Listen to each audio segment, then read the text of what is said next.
I just like talking about this shit. I like hearing people's perspectives. So yeah.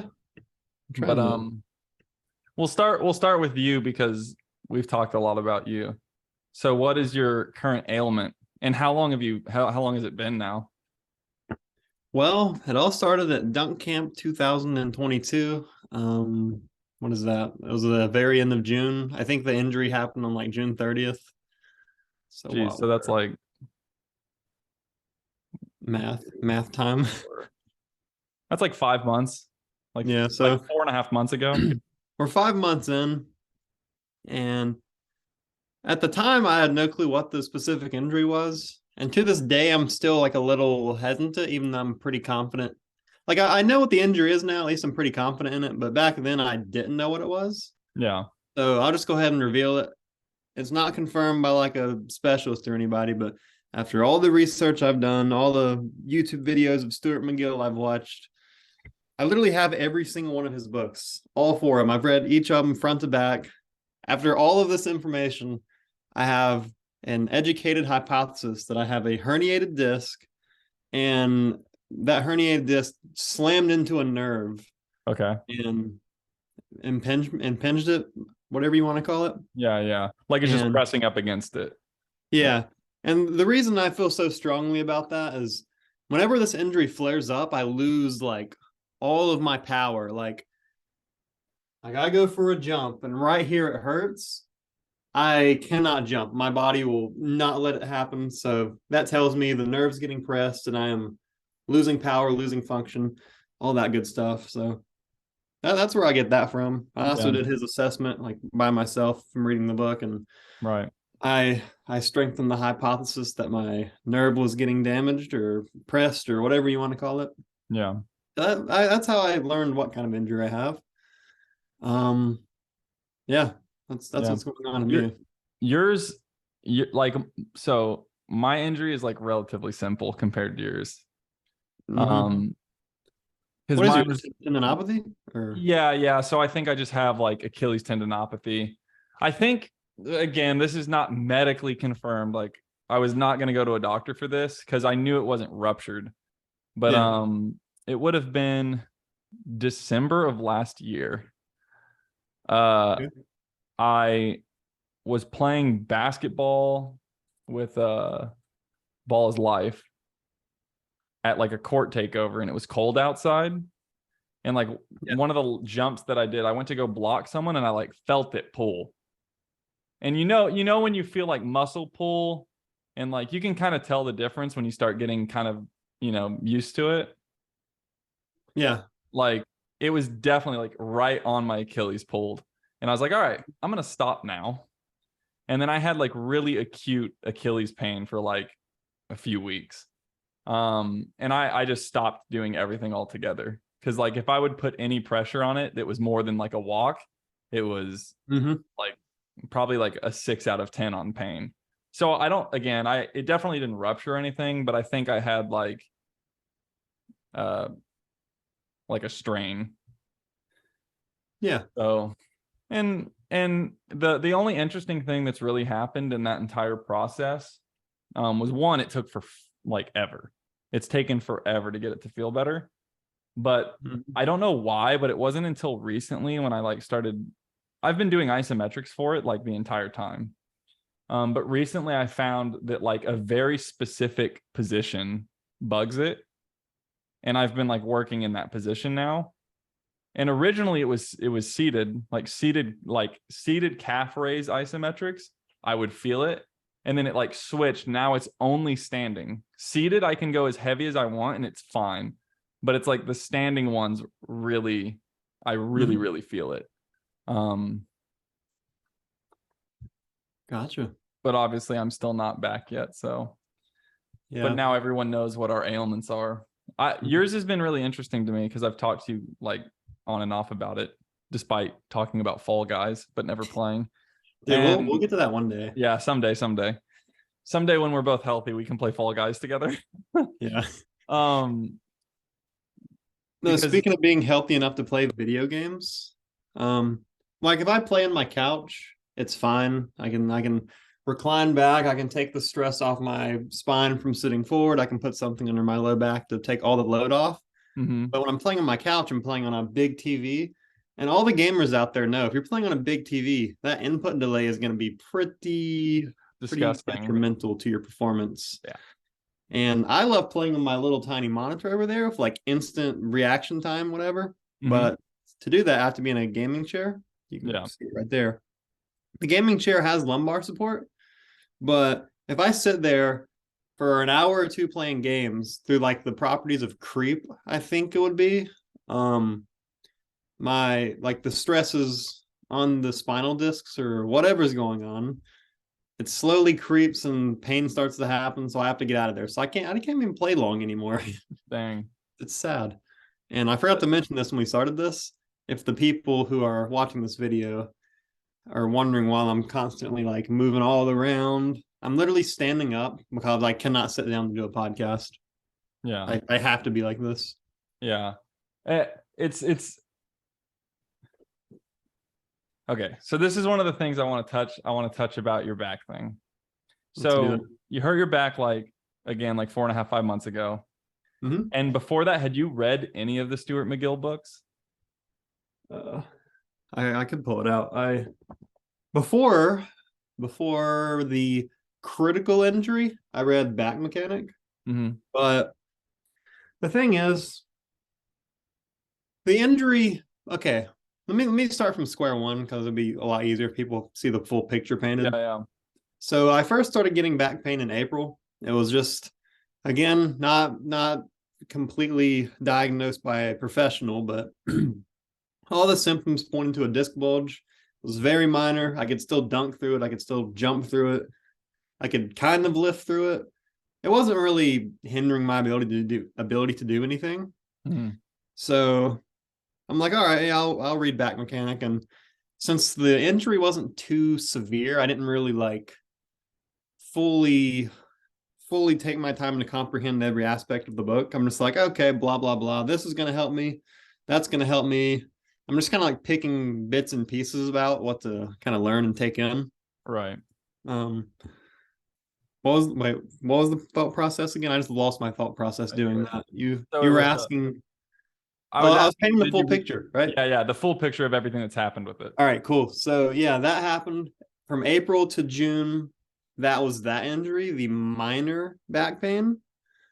And from April to June, right before dunk camp, we healed my back. I was performing fine. Like it was literally just in time for dunk camp. 2 weeks out from dunk camp, I had my first dunk session since the back injury happened, the minor one. 1 week out from dunk camp, I had another dunk session. I was feeling normal. I was jumping high. Dunk camp comes around. I'm fine. But at dunk camp, I completely ignored my previous injury, I guess I can call it. So the sessions leading up to dunk camp were pretty short and simple. I was monitoring my jumps well. I was making sure not to overload the tissues. At dunk camp, stupidest thing ever. I don't recommend it to anybody. I took painkillers before I dunked and proceeded to dunk for, I don't know the time frame, but I dunked until I paid for it, really. Right. Yeah. Like that's and for people who aren't like dunkers or like around the pro dunkers, this is kind of like a thing that a lot of us have done, is like if there's like a big session, the truth is you don't want to miss out on big sessions or like big events. So you will dunk through things that you probably shouldn't by just like taking some painkillers and going for it, like caffeinating yourself so the pain's dulled. I took the painkillers with an energy drink. Yeah. I just washed it down with an energy drink. Like, yep, let's do this. It was so stupid. So the disc bulge, the pain trigger pain mechanism for my injury is flexing the. Okay, I'm gonna paint a picture. There's like your cervical spine right there. Yeah. There's like your thoracic spine, and the lumbar spine's down there. The pain trigger is when I bend the lumbar spine forward, like bending forward. So you go into flexion. Yeah. And obviously, when you do an East Bay, you bring your spine forward, you flex it so you can get under your leg to bring the ball up. Yeah. Ever since that injury happened, I did not do any type of e-space. Mm-hmm. Completely took the time off from it. And dunk camp, again, I healed my back. Well, I didn't heal my back, but I built enough capacity to dunk as dunk camp rolled around. And here I am dunking for, I don't know how long. I dunked for a while. And then I randomly get the genius idea. I'm going to rep out some East Bays. I did like 6 East Bays. And I never felt pain until the final one. And the final one was like the big injury, like the Yeah. one that's kept me out for like the Noticed. entire year. Yeah. Yeah, I just kept slowly, each East Bay like took a major stab into my spine. And again, I don't know the exact injury I have now, even though I have like a really solid hypothesis of what I think it is. Right. And you said you think it's herniated, right? If I had to bet on it, yes, Yeah. because I believe like a disc bulge is like the disc is like delaminated, the fluids seeping out of it, and it's like Yeah, but it's pressing on not a nerve. fully. Yeah, And but then it's the not fully herniation is ruptured. like the big guy, like Yeah, it's the bulge turns into a herniation, and it like fully, the inner part of your disc fully goes through. now, yeah, again, I don't know for sure, but it's a herniation. But again, I had what I'm assuming is a disc bulge before in April to June. Whatever this is, it is 10 times worse than that. It's Yeah. not even close. It is so much worse. And I injured it while disrespecting my pain mechanism. Like I repeated like I think when Stuart McGill he had like a lab and he used like cadaver spines to like test injury mechanisms to see what movements produced what injury. Mm-hmm. I'm pretty sure the pain mechanism or the pain trigger, whatever you want to call it, for disc herniations is like repetitive flexion, like over and over again under load. Mm-hmm. And that's pretty much what I was doing those East Bays at the camp. Repetitive flexion back and forth, after jumping for like already maybe an hour before that. And then eventually, like I said, I went for that East Bay. I felt it mid jump, something pressed onto my nerve. And from that point, I was just done for. Couldn't dunk anymore that day. It was bad. It's the back injuries are so interesting because it's like it is really hard. Like I've heard Isaiah talk about before, like one of the back breaking dunks when he had back problems was like when he was repping out under both over and Mm-hmm. over.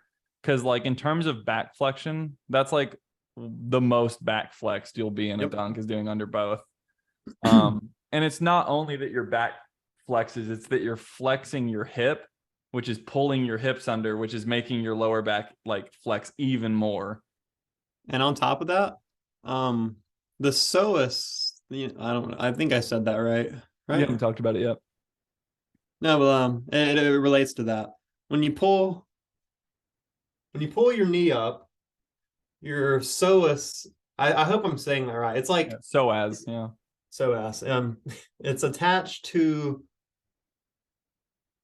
It what's the attaches to your anatomy? lumbar. It's literally attached to your lower lumbar spine, maybe the entire lumbar spine. So when you bring your knee up, you actually activate the psoas and you add compressive load to your spine when you do that. So on Mhm. top of that, when you do the under both, fully flex spine, under load from like the jump and stuff, then you flex both knees up.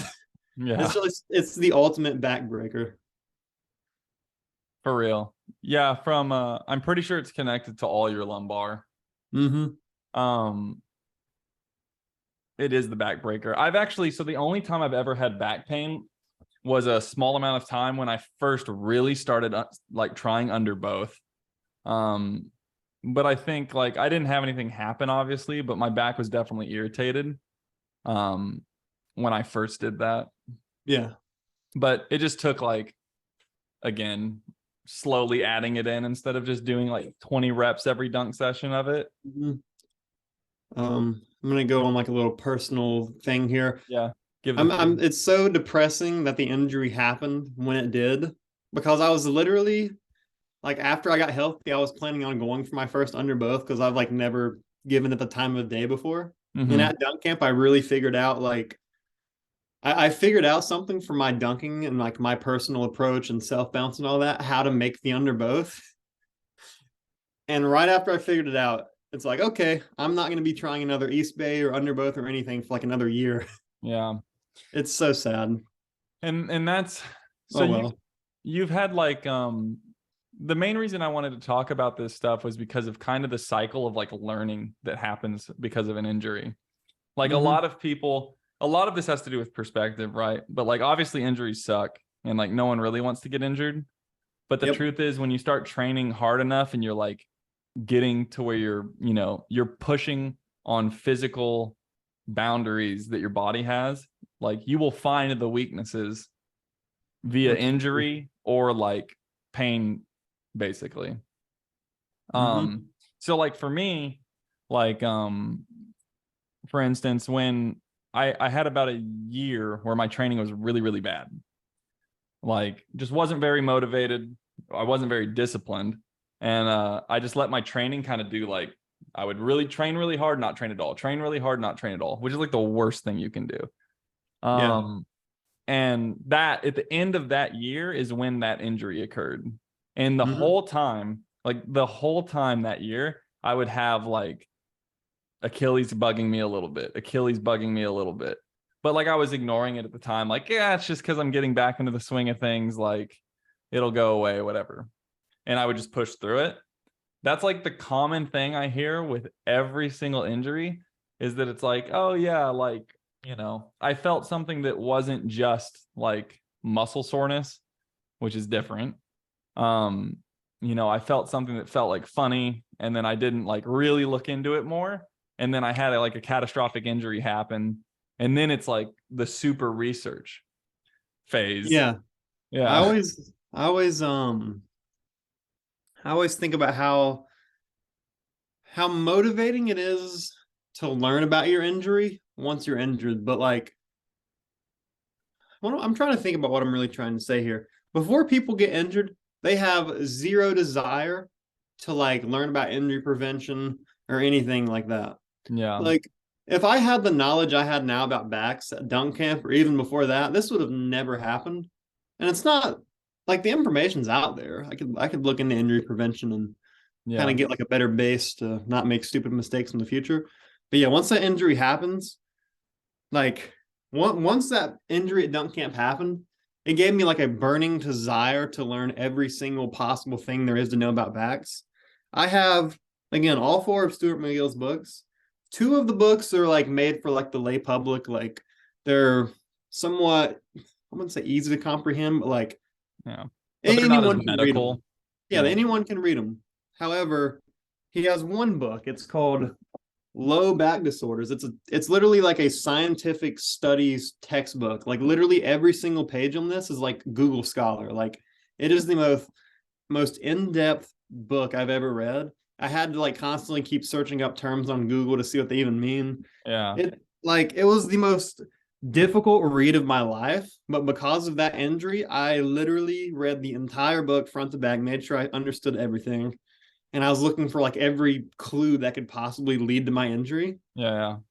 So I've read all of his books. The fourth one, it's really similar to that one, except it's called. I'm just plugging Stuart McGill, man.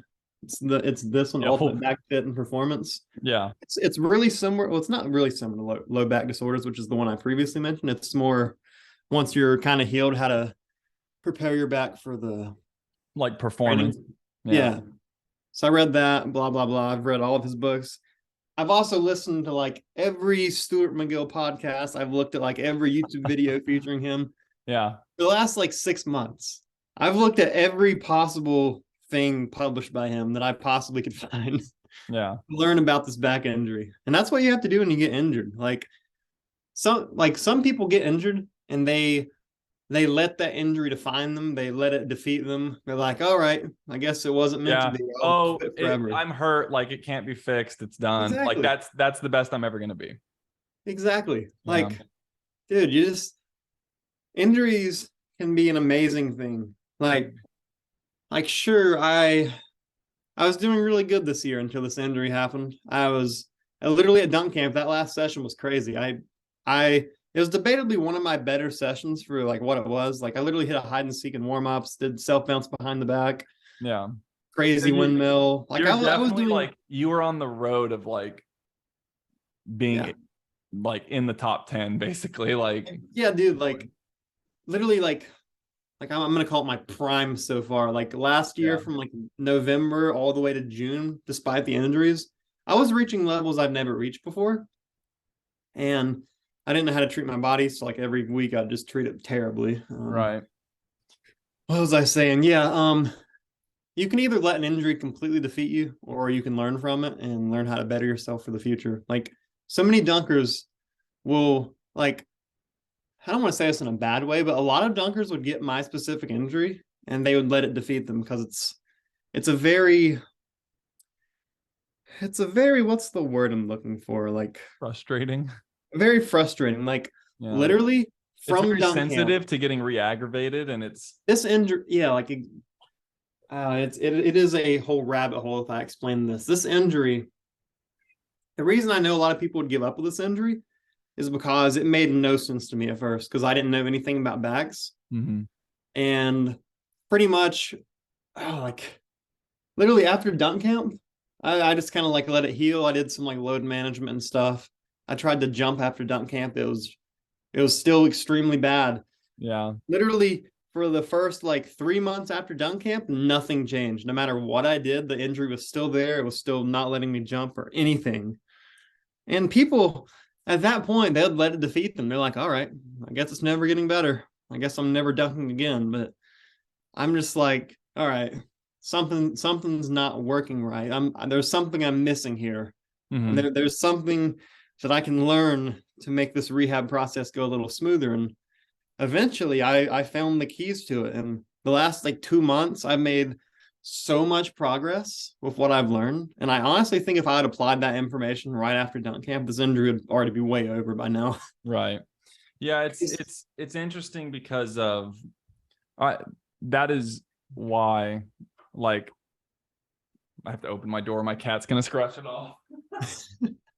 Um,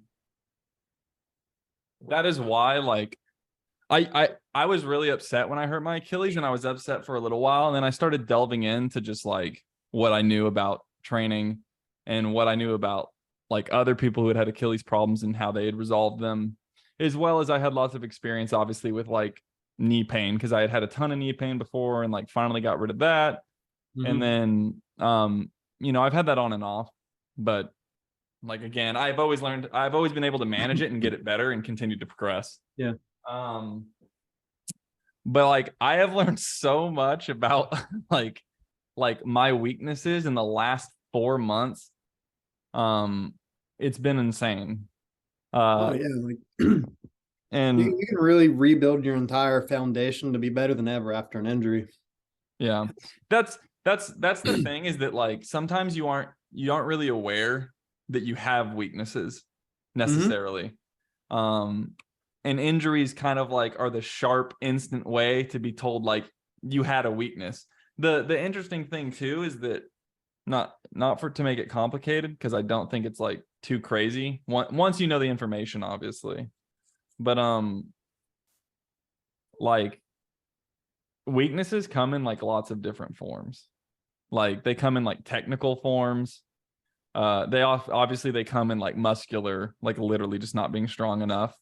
Um, and they also come in like, like recovery and diet. Like anything could be your weakness, Yeah. but like you're saying, like when you find it, that's the like the golden opportunity to be like, one, learn a lot about it, two, avoid it ever happening again, and three, because you fixed your weakness, your peak is now higher. Um, Exactly. even if it's only like an inch is an inch, and that's a lot of dunks. Like, Oh no, 100%. Yeah, like this injury, like not only have I learned how to rehabilitate my back through this specific injury, I've also learned what not to do ever again to make sure I never have this injury happen again. So I never went into detail about what initially started my disc bulge or whatever. Again, not professionally diagnosed, right, right. but what initially caused it, I believe, is So I was on a cycle back in April, and I was doing my heaviest squats ever for like reps. I was like my strongest ever easily. And because like that strength came out of nowhere, really, Right. I squat into flexion at the bottom because I've always loved going like to the floor when I Super squat, deep deep. squat all the Yeah. way. And I always thought I had perfect anatomy for squatting, but it turns out at the very bottom I have just a tiny bit of butt wink. And with that new strength, I started like repping out extremely heavy sets of squats up and down, butt wink, butt wink, butt wink, butt wink. Yeah. Eventually, eventually it delaminated my disc fibers and the fluid started seeping through and I was getting a disc bulge. That's what originally started this entire thing. That delamination just from going into spinal flexion on a deep squat. Right. Now I've been deep squatting for years, like Yeah. literally ever since I started weight training and I had the mobility to do it, I would do it. But it took like 3 years for that to slowly creep up on me. Um, Yeah. I also wonder if it's like that fast in like a fast increase in the intensity. I think it was because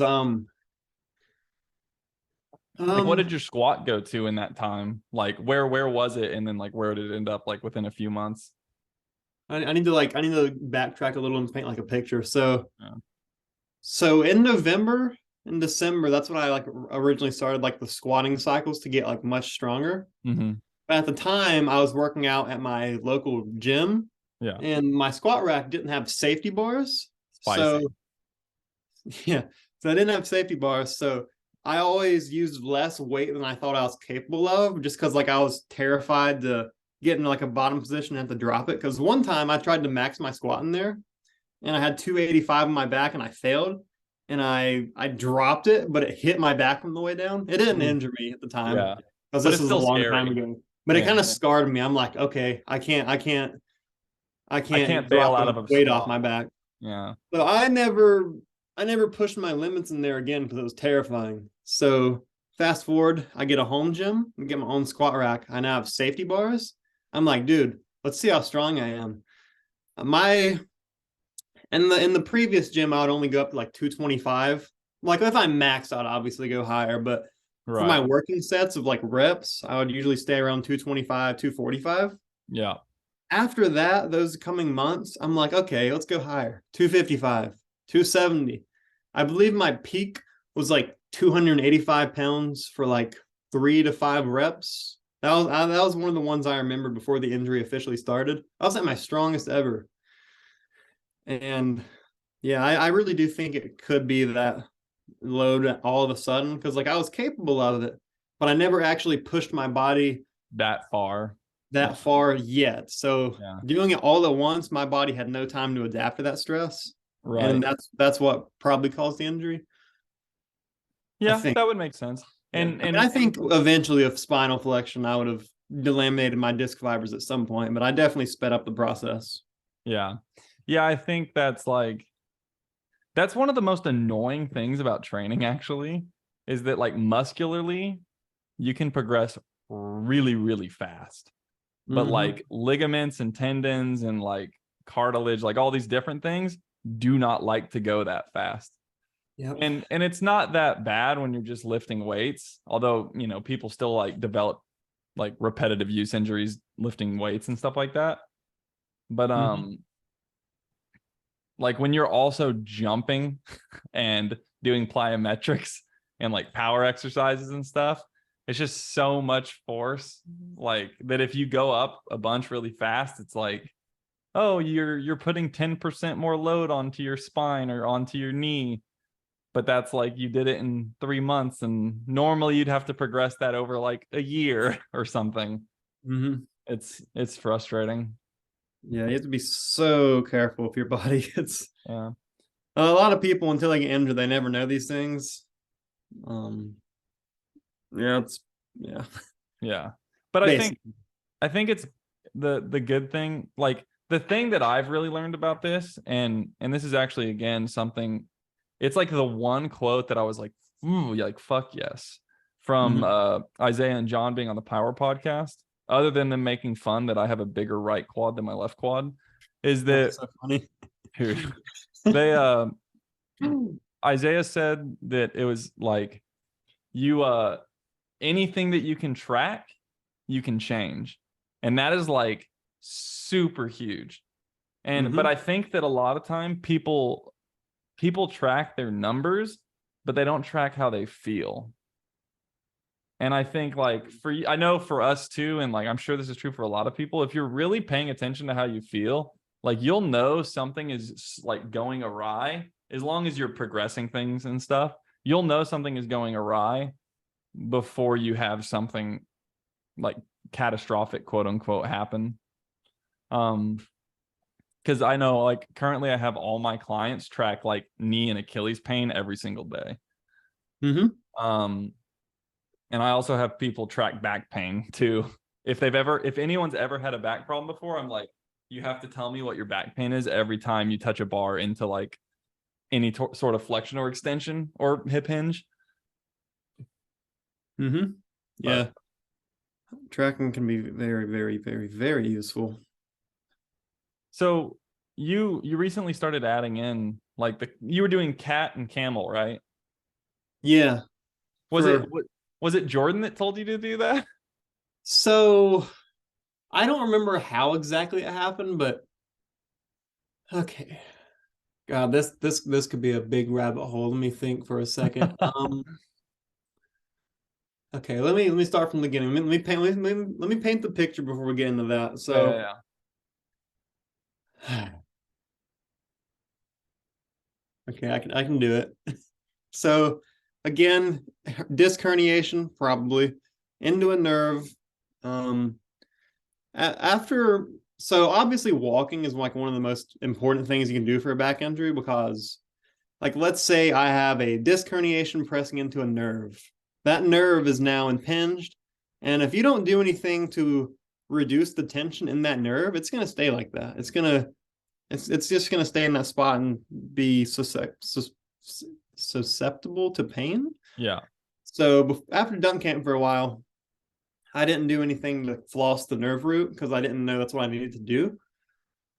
So, um, oh god, this is so far back, but I have to say it all. So I started flossing the nerve root by walking like 2 months after dunk camp. If I'd have started it sooner, I would have been on the road to recovery way faster. Yeah. I started walking, my back started feeling much better, and that walking is nerve flossing.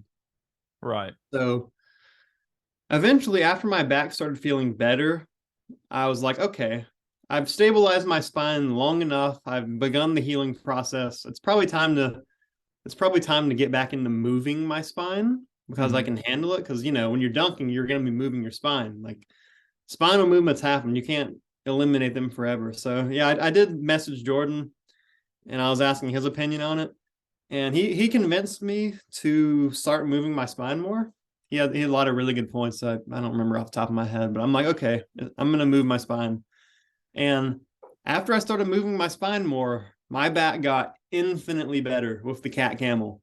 Yeah. So like the cat camel, you're on all fours. It removes all the compressive load from your spine, so you can like move it and bend it freely. Right. Um, and initially doing that, like after dunk camp, if I'd have tried that, it probably would have hurt a lot. So like I had to stabilize and heal enough to get to that point to be able to move my spine. But once I started doing the cat camel, wait, let me back up one more time. So Yeah. before I started doing the cat camel, every time I'd hinge forward, I'd feel like an impingement, which I think was just the disc on the nerve Right. preventing me from bending forward too much. After I started doing the cat camel, it got infinitely better. And what I didn't know for a while, even though it makes perfectly obvious sense now, when you do the cat camel, you floss your entire nerve root. Like you move your head into flexion, you move it into extension simultaneously with your entire spine. That's Right. moving your nerve root back and forth. I didn't know that was nerve flossing until I started doing it. So I'm walking, nerve flossing. I'm doing the cat camel, nerve flossing. Yeah. I'm getting Probably that it's nerve probably more unimpinged aggressive. from the disc, and it made my back infinitely better. It was incredible. Was that was And that the question, or was there more? Yeah. I was just curious about like how you like started putting motion back into it. Yeah, it was. You had to be very careful with it. Yeah. You have to make sure you're doing it right. Yeah, and I think taking everything on like a really like in the case of injuries and especially the case of back injuries, I think that taking the safer side of like a small jump is always the better plan than like trying to make big jumps. Oh yeah, Um absolutely. With injuries, like you have like to be. that's even with my Achilles, that's the one thing I like underestimated was I did the strength training and I did like really slow jumps with strength training. Like I literally progressed from like body weight to doing normal weights over like 3.5 months, 4 months. Yeah. And same thing like progressing isometrics and stuff. And then the only thing I messed up is that like after the strength training, I like did a few sessions of like partial jumps and I hadn't jumped in literally months. And it's like, oh well, the first 2 or 3 sessions I didn't really have legs because I wasn't really primed for jumping like nervous system wise and stuff. Hmm. But as soon as I started getting my bounce back, because I've jumped enough that it comes back like really fast, Yeah. like it started instantly flaring up again. Not as bad as before, but it was just like, oh, well, now I have to progress my plyometrics for like, I literally told myself I have 6 months. I'm just like, whatever, like it'll progress as fast as it progresses, but I'm not going to do anything like crazy for like that. Like, I don't care if it takes that long. Um, Yeah. because dunk camp next year is my personal objective. So, Hmm. but Yeah. Coming back from injury, you have to be so careful. It's not even funny because, like right now I've been jumping again and dunking for like the last month or two. I don't know how long it's been. I've started dunking again, but I'm being so careful with it. It's not even funny. When I first started, it was baby jumps. It was literally like just a couple standing vert jumps and I was done. And once I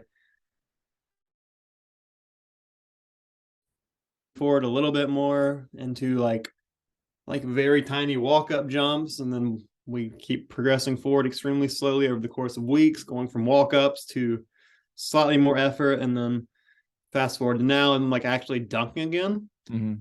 And that's just with my back. I have to progress really slowly with my back, but on top of my back, I also have to focus on all of my tendons Yeah. because since dunk camp all the way to now, I have unadapted my tendons. Well, I don't know the exact science. Yeah, you can Yeah. unadapt them. You definitely can unadapt. I mean, that's what I did over that year was I unadapted like my Achilles and Yeah. my knees. But Like, it's like you're still lifting, so there's like oh, lifting, you're staying somewhat adapted, that's my but it's thing. I couldn't even lift that much for the first few months. After yeah, dunk camp, I could barely put 135 on my back without pain. Like my back was fine. I could squat without a barbell, but the yeah, second I add the extra compressive load and try to squat with 135, it was super sharp pain, so I couldn't even do that. So I'm sure my tendon property stayed the same, but my tolerance to load took a nosedive.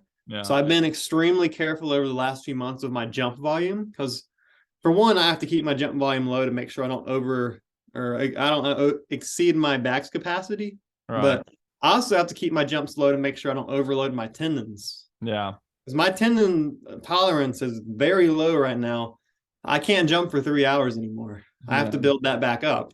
Yeah, that's yeah. That's something that I think again a lot of people and like I've done this myself like twice now is when I get injured I forget I'm like oh yeah I spent the last 3 months de-adapting like so now I need to go back to before and readapt to everything even Yeah. it generally doesn't take as long when you've like de-adapted because you'll readapt back to the point you were quicker um but still like that's how people get in that cycle of like they have an injury, they don't play for 3 months. I'm talking about lots of basketball players right now, but Mhm. volleyball too. And like then they'll come back, they'll start like playing for a few weeks, they get a lot of their strength back really fast and a lot of their power, but their tendons aren't ready. Then boom, they have another injury. And then they de-adapt and it's like this like dwindling like spiral of just like slowly getting injured, de-adapting, coming back, getting injured, de-adapting, and they drop off the map there and then they never get more athletic. Yep, I see that happen so many times. Like sometimes I'll help somebody with knee pain, and I will kind of explain to them how it works, but then they just like get a little ignorant or Yeah. careless. They're like, "Oh, I'm having 1 day of pain-free knees. Time to have a 3-hour dunk session. Let's play Yeah. basketball all day." Yeah. You're, It's magic. I'm good now. you're like when you're like their pain tolerance level is right here, and they're doing things within that pain tolerance Yeah. while under load management to make their knee better. And then like, okay, I'm healthy. Pain tolerance level right here. Let's dunk. Let's Yeah. play Yeah. basketball. They finally sneak under it and then they're like back into pain They again. kill it. What they don't understand is okay, pain tolerance level right here. If you stay within that pain tolerance level and then you rest, your pain tolerance level goes from here to here. Yeah. Over the course of weeks, you stay within that level, it keeps Yeah. slowly rising. And Your tendons eventually, adapt, your pain tolerance goes up, and then you can keep dunking more and eventually you more. can handle the dunking. You're not over Yeah. the pain tolerance. Eventually you can handle the basketball. You're not over it. Yeah. They just try to do things way too soon. Yeah. With That's injuries, you have to really commit to the injury process. It's you're not fixing it quickly. I mean, yeah. maybe some injuries they're pretty And sure. that's it's actually not that you can't fix it quickly, but quickly is like a relative term.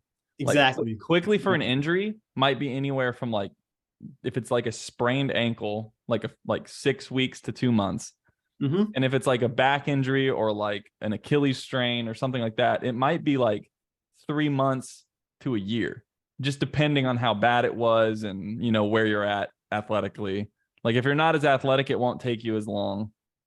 I think Um, that's where a lot of people fail on the recovery process. They think their injury is going to heal within a few weeks, yeah, and that's where they're wrong. Like this, like I'll pick on my back example. This injury, we're 5-ish months into it right now, and I'm still barely able to dunk. I'm just now slowly getting some of my lifting capacity back. I'm 5 months in. but you By are this point, definitely continuously improving. yeah, I'm getting like 1% better every week. That's my goal. Yeah. I can if my function increases by 1% every week, that's a win. Dude, and what's crazy is that's like a good amount too. Like Yeah. if you were healthy and increased 1% a week, you Mhm. like that's good. Like No, I think yeah, it's just one of those fitness industry, like it's not fitness industry, it's every industry. People just expect things to happen way faster than they actually happen. Um, 100%. but it's just Um, not knowing. So hence talking about it. yeah, I'm hoping people hear this and it gives them a new perspective because yeah, so many people just think injuries are going to heal way faster than they do, and that's where they're wrong. Injuries take time. You have to fully commit yourself to the injury process. You have to commit yourself to training for health versus training for performance. Yeah. Like And the reason is, just to be clear, the reason is because if this is performance up here, you can't have this without health. Health is down here. So you mhm, have to go through health, then back into like getting to back to your performance with the health. Then you can start training for performance. And then that's where the balance of staying healthy while gaining performance, that's the dance. exactly. Yeah. And the line between training for health and training for performance is like extremely different. Like when I'm training for health, it looks nothing like training for performance. Like I'm training specifically to stay healthy and maybe maintain some strength versus training like super high level for Yeah. to reach my max jumps ever. Yeah. Like Yeah, it's just a that's a different whole mind. nother conversation. It really is. Like Like people probably see my training right now and they're like, this dude's not dunking anymore. He's like a bodybuilder. But exactly. it's because I'm training for health and weaknesses. I'm not training for trying to jump as high as I can in the next 2 months. Absolutely. Yeah, my friend Corey Dunks, he comes over to my house and trains, and he always tells me, he's like, dude, it looks like you're doing nothing. Like he watches me work out, and it looks like nothing to him because it's way shorter than his workout. And I'm like, yeah, I'm training for health, not performance. I'm being very easily. I haven't had I haven't had a hard training cycle all year, pretty much, because I've just Yeah. been training for health because I'm stupid and Um, I didn't take care of my body.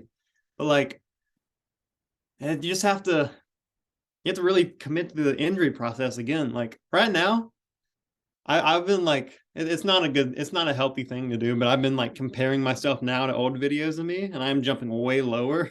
Yeah. And it's because I'm training very carefully, Yeah. very, very carefully. Like, But it's a good, the comparisons obviously suck. And I do that to myself too. I look at 2 years ago and I'm like, oh man, like I was like a top five, maybe top three dunker on the planet in like 2020. yeah, And I'm like, well, I'm probably like in the top fucking 30 or 40 right now. maybe more than that. Man, well, technically, yes, but just like my vert's not there, so like I can't Yeah, do the dunks I'm capable of without getting hurt. Like, but it's fine. absolutely. I don't care. Because again, it's like there's like this specific goal of like being better in the future. And that's my goal. And I know that the steps that lead to that, or a lot of it is what I'm doing right now with the health and stuff. So it's like if you want the end goal, you got to go through the steps. You can't skip the steps and just have the end goal. Mm-hmm. I don't. I this should relate to the topic, but yeah, like again, comparing yourself, like um, I've had to like really take away my competitive nature for dunking for the last while, because again, I look at myself when I was in my prime so far Right. last year, like last November through all the way to like dunk camp. Like, sure, I had some injuries in between there, but I was performing better than ever. I was getting up there, and I was like, I've always been super competitive with dunking. Like, I'm like in a fun competitive way. I'm constantly Yeah. looking at dunkers around me. I'm constantly Yeah. comparing myself to the previous session, Yeah. and I'm trying to like absolutely destroy my previous best. I'm trying Yeah. to look at other dunkers and like really like Destroy them too. in a competitive way assert dominance. You know what I Yeah, mean? yeah. No, I feel I that think it's normal. It's healthy. that's healthy. It helps you Yeah. push yourself harder, but and I think that's one of the things that set me up for injury because I was Yeah. always pushing myself so hard to level up to that next level. And Yeah. eventually, I just stopped caring about my body. The only thing that mattered was dunking better. So if that means jumping through knee pain to hit a new dunk, I'm jumping through knee pain to hit a new dunk. That's that's really interesting. I've never really thought about it quite like that, but you're right that like a lot of my I think that I have a healthy level of comparison. Like I compare myself, I honestly do it to you too. I've even talked to you about this. Mm-hmm. But it's like I compare myself to like the guys who are upcoming right now, like you, Dom, these other dudes, and I'm like, oh, they're catching up to me. And then I look at like obviously like Jordan and Sutherland and obviously Jordan Kilgan and Isaiah. And I'm like, oh, like these guys are the guys I really want to compete with. Are you doing ISOs right now? I'm literally decompressing my back right now. Oh, Keep okay. me. I thought you were doing like reverse Nordic ISOs. Um, Um, I'm taking a second to decompress my spine just because I've been standing here for a while. This is what it's like being injured. You have to constantly do things like this. Yeah, that should be good. that's me doing ISOs like 3 or 4 times a day. And dude, I was at my friend's birthday dinner like a few nights ago.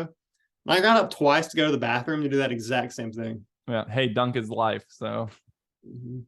um, What was he saying? I oh, what was I interrupted by saying? doing Oh, that. but yeah, like I had never thought of that like the times that I've ever been injured or when I think the comparison becomes unhealthy because the first person you should always compare yourself to is yourself Exactly. because that's who needs to progress to be better than others anyway.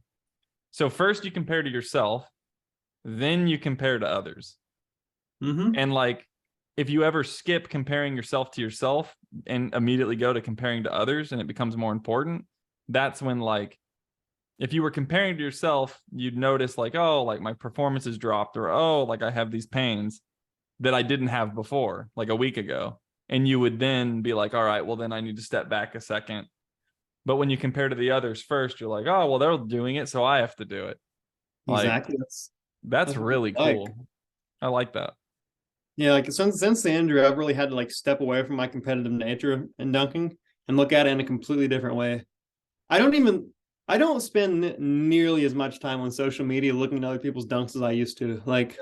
Me either. Like I'm sure some dunkers have hit dunks that I haven't even seen yet because like I'm really focusing on myself in dunking right now and trying to ignore everything that would put me in a competitive mindset. Yeah.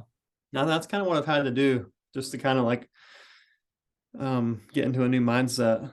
Like Um, the competitive mindset is really good in terms of like making progress, but if you let it get to a certain point, it becomes really unhealthy. if Like, you yeah, if you let it interrupt the process, then it isn't healthy. like earlier this year, I'm sure you know Jordan Kilgannon. He came to North Carolina. He stayed with us, and he was dunking for a few weeks. Yeah. And that was right after me being on load management for my knees. And I always dunk once a Yeah. week, and then I lift for the rest of the week and do rest days, blah blah blah. 1 day a week. I only dunk 1 day a week for like the entirety of my dunk career. Jordan dunks twice a week. So you want to know what I do? The You dunk second I'm done twice a with load week. management, he comes. I dunk twice a week. The Yeah. first 2 sessions, I dunk like 3 hours each. I destroyed my knees. Yeah. Session 3, I couldn't even dunk. I Yeah. warmed up. I could not dunk for the life of me. My I, knee was so on fire and it would not warm up for anything. Completely just re-destroyed my knee because I was being competitive. I was like, okay, Jordan's here. I'm gonna dunk up Jordan as good as I possibly can. yeah. Session 4, I was jumping like 5 inches lower than the first 2 sessions because my knee was in pain, but it wasn't in that bad of pain compared to session 3. Yeah. Jumping stupid low, and I was just lowering the capacity of my knee, just being stupid and competitive. Yeah. Yeah, Yeah. I always look back at that and just be like, wow, I was really I, just like I ultimately stupid that week. I do that every time Jordan comes into town too, so we can just blame He can him. dunk for so long. He Jordan can dunk like 3 times a week if he's not lifting for like a few hours each time, but he's never stopped doing it, and that's why he can do that. Like Yeah, he's I he's used highly to adaptive. dunk He is a twice a very week. resilient human. Yeah. I used to dunk twice a week for like an hour and a half each session. But then when I started lifting and like when I moved to Florida, like I started jumping once a week and playing basketball once a week. And I stopped doing dunks. Like I don't dunk when I play basketball basically ever. And what I mean by that is like it's different. Dunking in games and like whatever and dunking in warmups, I'm not max jumping. It's like I'm just dunking. Um and it's way less fatiguing. Um So yeah, whenever he comes into town, it always fucks me up too. Isaiah also sometimes, because Isaiah's like extremely he can dunk a really long time if he wants to also. And like Hmm. I've gotten much better about like knowing like I can feel it. I know when I'm like I need to stop for the day. Yeah, And I'm just like, absolutely. forget it. I'm an old man. Isaiah's 24. I'm 29. Like I'm about to be 30. I can chill. And Jordan's just Jordan, so I'll Dude, let I'm Jordan do what he 20 and wants. I'm like this. I'm 20 and I'm just completely injured to the point of no return. Yeah. But that's the thing. This is the other thing. This is actually what I'm going to end with is because like even though you're 20 and you're like, "Oh, I'm 20 and I'm young and I'm injured." But the truth is now that you know this and like even if it takes you like a year, even if it took you a year to get back to where you were, you still have like 15 years that you could make like an inch a year and be at like a 55-inch vertical No, for real. or like, and like same thing with me. I still 50-inch vertical is still my goal, but like I have multiple years to be able to do that. So I don't have to rush to get healthy. Like I just have to get healthy so that I can progress eventually. Oh, absolutely. You said you wanted to end, but can I go through something real quick? Yeah, hit your thing. Yeah, so another thing that led me to push my body beyond its limits to all these injuries is I wasn't looking at how much time I had left in my career. At the time, I was 19 years old and I was hitting crazy dunks. I was windmill elbowing at 19. And even though I had like another 10 good years of dunking left in me, probably more than that if I trained smart, Yeah. I was ignoring that. I'm like, no, everything needs to happen right now. I have to make all the progress right now. And it led me to just overjump every single week going for new dunks. Yeah. I never realized how much time I had. Like, like all these dunks that I've written down so many dunk goals of mine. I could have done them all by now if I'd have just like been patient and not gotten injured. Yeah. I have so many dunk goals this year that I just didn't get to do because I'm stupid and like I, killed my body. yeah. I Me just have too. to. I'm 20 years old, dude. I, I'm not even like most people's prime is when they're like 25. I have so much time, and if I ruin it now by being stupid with my body, it's just not worth yeah. it. It's like And I have to the learn to take truth my is time. the truth is the prime is not even 25. Like, Yeah, so I was just giving that as like a general thing. Like the yeah. But it's prime. like, even if it was, you still have 5 years to get to your prime. But like, I think we've seen, and because I don't think there's anyone that's really trained, like none of the pro dunkers before like the group that is right now, the quote unquote pro dunkers, none of them trained like we do all now. So like I think I'll be at a better prime than I've ever been within the next few years, Mm-hmm. but I'll also be like a more like I'll keep it for longer too. Um Absolutely. and like Isaiah, like if Isaiah keeps going the way he's going, I mean, the dude will be doing like 360 kamikazes until he's like 35 or something. Like if not later. Like honestly, who knows? Because no one's really trained like this um up until this point. I always make fun of Jordan, well, poke fun at him for being 30 years old, but having like a close to 50-inch vertical. I'm like, dude, he's 30 years old and he's getting close to testing a 50. That's just unreal. Yeah, and I think That's what Jordan happens when you train smart. exactly. And I think Jordan will hit it, actually. I think Oh, next year at dunk camp. I think before then. Maybe he's already hit it and he just hasn't told us, because that would be a Jordan thing to do. You'll never know. But Very I'm gonna Jordan text him thing to about do. it now and bug the shit out of him. Yeah. But yeah, the general gist of this was just to like overview our struggles and hopefully give people like some perspective of like the mindset that's needed, and the process that everyone has to go through. Yeah. And the best way to avoid all of this is be smart in the first place and don't get injured. Can I And then you spit don't. one more thing out? Yeah. Um, so like Isaiah used to be like extremely injury prone. The dude was like rolling an ankle every week. He had like the worst knee pain His knees ever. were He went through awful. like a stage of terrible back pain. And now he's one of like the most healthy dunkers out there. You could probably tell him to dunk for 10 hours and he'd do it. Yeah. But he's gotten to that point because of how smart he is with his training and all that. And that's Yeah. literally like my main goal now. Like instead of just looking at like the ultimate dunk performance, I'm looking at becoming like him. I'm trying to like Isaiah, like you could he always says this thing where he's like he could no warm up, get up out of his chair, do a 360 East Bay max effort and be fine because he's healthy enough to do that. If I did that, I'd never dunk again. Yeah. I've made it my goal to become a healthy dunker like him, like Jordan, You know, whatever. Like I want to that's become resilient enough to just be healthy. I want to be able to dunk for 3 hours whenever I'm that having a group dunk session. I want to be able to have fun at dunk camp and dunk multiple times. yeah, that is a hilarious uh like thing to say, because I was Yeah. literally thinking earlier this week, or it was last week, when I played a basketball game and I like warmed up, and like my warm up doesn't have to be as long now as it was like a few months ago. But I'm like, I remember when I was 23 and like trying the went off the wall, I literally did 6 sessions in a row of trying to do went off the wall.